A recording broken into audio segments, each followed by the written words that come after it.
Master Quick Tip of the Day, Siege Weapons in Dungeons & Dragons Part 3. When castles, keeps, and fortresses come into play in Dungeons & Dragons, siege equipment makes the difference between a failed assault and an epic victory.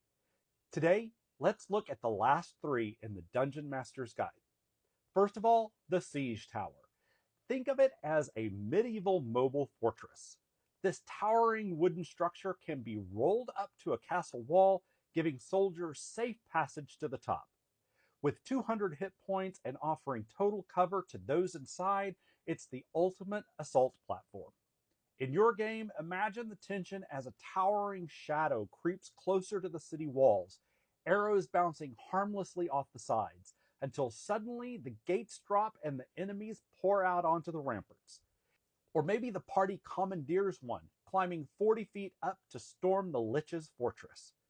Next, the Suspended Cauldron. Defenders aren't helpless in a siege.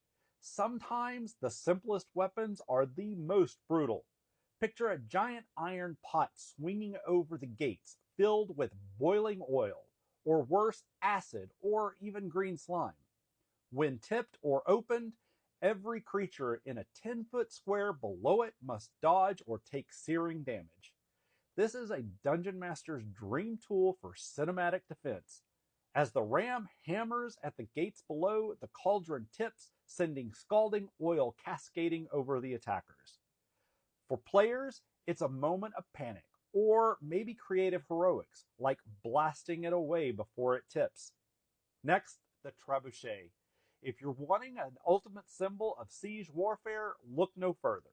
The trebuchet is a massive war engine hurling stones and high arcs to strike targets over walls.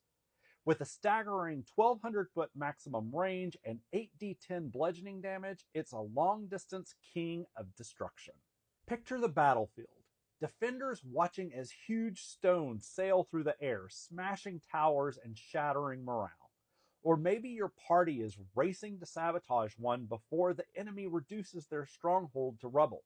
Each of these siege weapons shifts your campaign from dungeon crawling into large-scale war stories. They create moments of high drama, whether your players are bracing for boiling oil, racing up a siege tower, or dodging a boulder launched from half a mile away. Siege weapons are more than mechanics, they're storytelling tools that make battles legendary.